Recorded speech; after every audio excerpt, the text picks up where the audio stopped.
Hi welcome to our channel.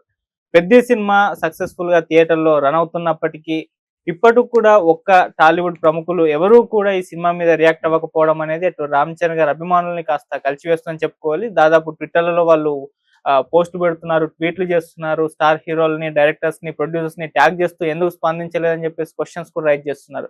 నిజంగా ఒక బాలీవుడ్ నుంచి దురంధర్ లాంటి సినిమాలు వస్తే టాలీవుడ్ మొత్తం కదిలి ట్వీట్లు చేసినప్పుడు పెద్ద సినిమాకి, అది కూడా రామ్ చరణ్ గారి సినిమాకి ఎందుకు ఎవరు రియాక్ట్ అవ్వట్లేదు అనేది ఇప్పుడు చర్చ జరుగుతుంది. దీనిపైన డిస్కస్ చేయడానికి ప్రజెంట్ మనతో పాటు సీనియర్ ఫిల్మ్ జర్నలిస్ట్ నారాయణ రాజు గారు ఉన్నారు. వారిని అడిగి వారి అభిప్రాయం తెలుసుకునే ప్రయత్నం చేద్దాం. నమస్కారం సార్. మరి సినిమా చూసారు చాలా మంది స్టార్ డైరెక్టర్స్, మనకు విజువల్స్ కూడా కనిపించాయి. మరి ఒక్కరు కూడా ఇప్పటి వరకు ఈ సినిమా మీద రివ్యూ చెప్పడం, సోషల్ మీడియాలో ఒక పోస్ట్ పెట్టడం, కంగ్రాచులేషన్స్ చెప్పడం ఇటువంటివి ఏమీ చూడలేదు. ఒక చిరంజీవి గారు తప్పితే ఇంకెవరు కూడా ఈ సినిమా మీద రియాక్ట్ అవ్వలేదు సార్. ఎందుకు అనుకోవచ్చు? మరి ఇది ఇప్పుడు చర్చ జరుగుతుంది. ఫ్యాన్స్ కూడా అడుగుతున్నారు, రామ్ చరణ్ గారి అభిమానులు ఆ స్టార్ హీరోస్ ని ట్యాగ్ చేస్తూ అడుగుతున్నారు. మీరేం చెప్తారు సార్ దీనికి సంబంధించి? యాక్చువల్ గా తెలుగు ఫిల్మ్ ఇండస్ట్రీకి ఈ పెద్ది అనేది చాలా ఇంపార్టెంట్ సినిమా. ఎందుకంటే 2026 లో మనకు జనవరిలో చిరంజీవి గారి సినిమానే పెద్ద హిట్. దాదాపుగా 300 కోట్లు ఆ పై చిలుకు రెవెన్యూ తెచ్చింది అన్నారు. ఆ తర్వాత 5 నెలలు గడిచినప్పటికీ, ఎన్నో సినిమాలు వచ్చినప్పటికీ ఏది కూడా థియేటర్లో 2వ వారం వరకు కూడా రాలేదు. ఈ నేపథ్యంలో అసలు ఇండస్ట్రీ పరిస్థితి ఏమిటి, ఒక స్లంప్ ఎదుర్కొంటుంది అనే ఆందోళన చాలా మందిలో ఉంది. అంటే పెద్ద సినిమా రాకపోవడం వల్లే మళ్ళీ అంటే చిరంజీవి సినిమా తర్వాత మరో సినిమా థియేటర్లో నిలబడలేకపోయింది అనే కామెంట్స్ కూడా వినిపించాయి. ఈ నేపథ్యంలో పెద్ద సినిమా జూన్ మొదటి వారంలో ప్రేక్షకుల ముందుకు వచ్చింది. పెద్ద మీద మొదటి నుంచి హై ఎక్స్పెక్టేషన్స్ ఉన్నాయి. ఒకటి, రామ్ చరణ్ హీరో కావడం అయితే, ఉప్పెన లాంటి ఒక తొలి సినిమాతోనే మంచి విజయం అందుకున్న సుకుమార్ లాంటి ఒక స్టార్ డైరెక్టర్ శిష్యుడు కావడం, అంటే బుచ్చిబాబు కావడం వల్ల ఈ కాంబినేషన్ ఖచ్చితంగా ఒక వర్కౌట్ అవుతుంది, ఒక వైవిధ్యంగా ఉంటుంది అని భావించారు.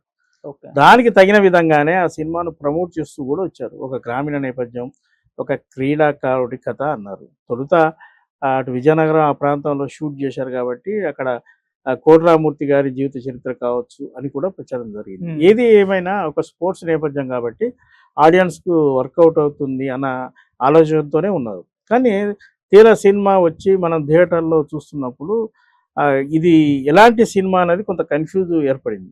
ఒక గ్రామం కోసం ఆలోచించే కుర్రాడి కథనా, లేదా స్పోర్ట్స్ స్టోరీయా, లేదా పల్లెటూరులో ఉన్న బావ మరదలు, లేదా ఒక అమ్మాయి ఒక అబ్బాయి లవ్ స్టోరీనా, లేదా ఒక విలనిజం, గ్రామీణ ప్రాంతాల్లో ఉండే విలనిజం కథనా, ఇది ఏది అనేది కొంత కన్ఫ్యూజ్ లో ఉండి ఒక సినిమా ఏకపక్షంగా ఒక ఊహించని మలుపులతో, అంటే క్రికెట్ నుంచి కుస్తీ నుంచి అథ్లెటిక్, ఇలా మార్పు వస్తూ వచ్చింది.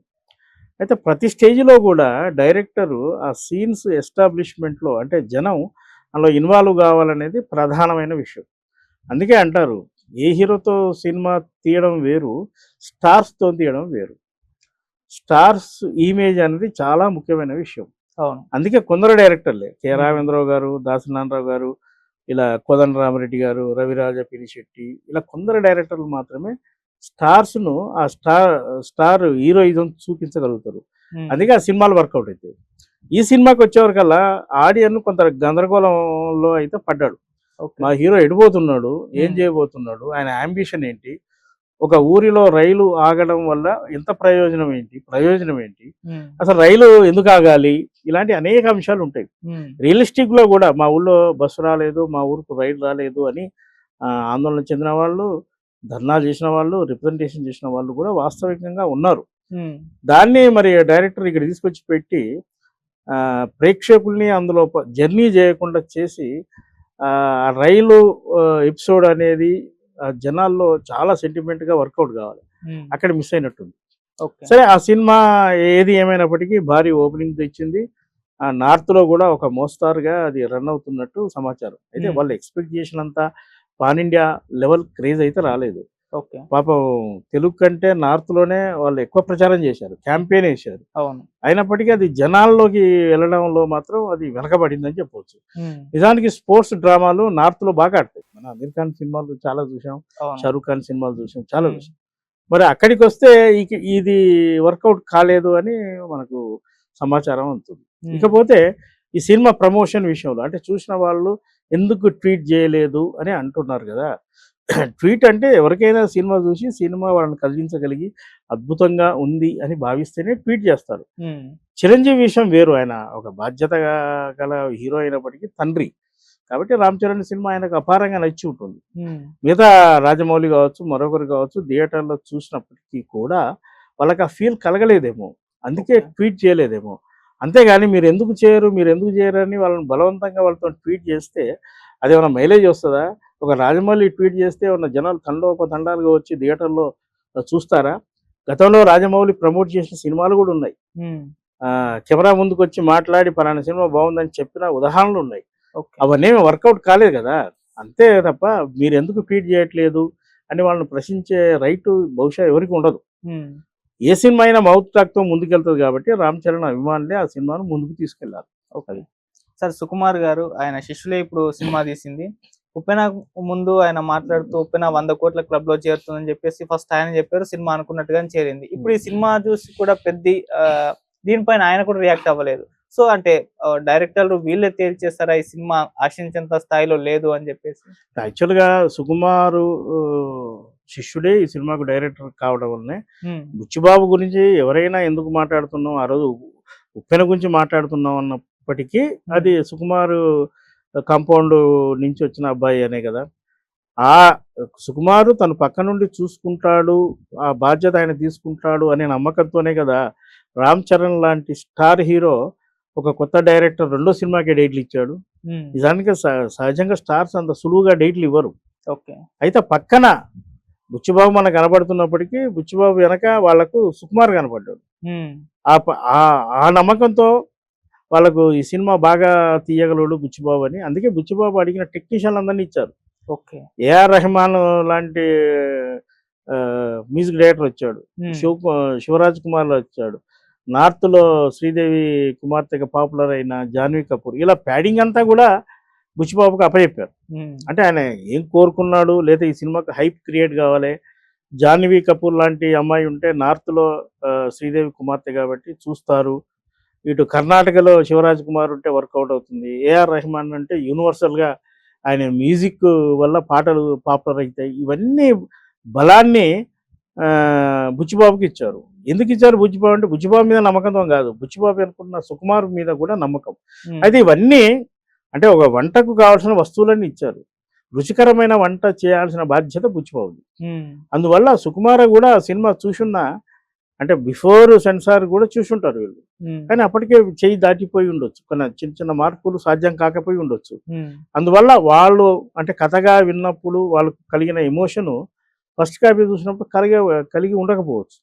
ఏదో రే మొహమాటానికి సినిమా బాగా తీశాడు, అద్భుతంగా ఉంది, రామ్ చరణ్ అద్భుతమైన పెర్ఫార్మెన్స్ చేశాడు అంటూ పొడి మాటకు మాట్లాడితే ఉండొచ్చు. ఎవరిని మనం బలవంతంగా మా సినిమా బాగుందని చెప్పించడం కూడా సరికాదు. ఓకే సార్, ఎన్ని ఇబ్బందుల్లో ఇంకో వివాదం కూడా సినిమా చుట్టూ రావడం మనం చూసాం సార్. అంటే హీరోయిన్ క్యారెక్టరైజేషన్ పైన నార్త్ మీడియా ఎక్కువగా దీన్ని ఫోకస్ చేసింది, సౌత్ సినిమాలు అన్ని ఇలానే ఉంటాయని చెప్పేసి ఒక పేరు కూడా పెట్టడం జరిగింది. బుచ్చిబాబు గారు కూడా సారీ చెప్తూ ఒక ట్వీట్ కూడా చేశారు, అంటే హీరోయిన్ ని అభ్యంతరకరంగా చూపించేశారు అని చెప్పేసి. ఎలా చూస్తారు సార్ మీరు అంశాన్ని? సౌత్ సినిమాలన్నీ హీరోయిన్ ఎక్స్ప్లాయిట్ చేస్తాయి, ఎక్స్పోజింగ్ చేపిస్తాయి అన్నది సరికాదు. నిజానికి మనకంటే నార్త్ ముఖ్యంగా హిందీ సినిమాలు మీరు నిశ్చితంగా స్టార్ హీరోయిన్లు చేసిన పాటలు సీన్స్ చూస్తే వాళ్ళు మోతాదు మించి వాళ్ళు ఎక్స్పోజింగ్ చేయిస్తారు. ప్రియాంక చోప్రా కావచ్చు, దీపికా పడుకునే కావచ్చు, లేదా ఐశ్వర్యరాయ్ గతంలో ఇవన్నీ అతి మితిమీరి కూడా వాళ్ళు ఎక్స్పోజింగ్ చేసిన సందర్భాలు అనేకం ఉన్నాయి. కాబట్టి నార్త్ వాళ్ళు మన సౌత్ వాళ్ళని కామెంట్ చేయడానికి వాళ్ళకి అర్హత లేదు. అయితే బుచ్చిబాబు ఈ సినిమాలో జాన్వీ కపూర్ను కొంత అభ్యంతరకరంగా చూపెట్టారు అనేది వాస్తవం. ఎందుకంటే ఏదో మీడియా అంటుందని కాదు, కామన్ మ్యాన్ కూడా అదే అభిప్రాయాన్ని వ్యక్తం చేస్తున్నారు. కాబట్టి ఈ విషయంలో మరి బుచ్చిబాబు ఎందుకు అలా అవివేకంగా ఆలోచించాడు అనేది ఆయనే ఆలోచించుకోవాలి. సరే, ఇప్పుడు సరిదిద్దుకోవచ్చు, అది వేరే విషయం. సరిదిద్దుకోవడం అని కాదు, చిరంజీవి లాంటి స్టార్ హీరో కొడుకు ఒక మనం పాన్ ఇండియా లెవెల్లో ఒక సినిమా తీస్తున్నాం, గ్లామర్గా ఉండాలి తప్ప ఎక్స్పోజింగ్ అనేది, అది కూడా ఒక లెజెండరీ ఆర్టిస్టు శ్రీదేవి కుమార్తెను ఒక గౌరవప్రదంగా చూపించాలి అనే కామన్ సెన్స్ కూడా ఆయనకు లేకపోవడం ఆశ్చర్యం కలుగుతుంది. ఏది ఏమైనప్పటికీ జరిగిన నష్టం జరిగింది. ఉమ్. ఈ రోజున ఆ సీన్స్ తీసేసి ఉండకపోవచ్చు, కానీ జరగాల్సిన డ్యామేజ్ అయితే ఆ డైరెక్టర్ జరిగింది, ఆ హీరోయిన్ కూడా జరిగింది. Okay sir, thank you so much.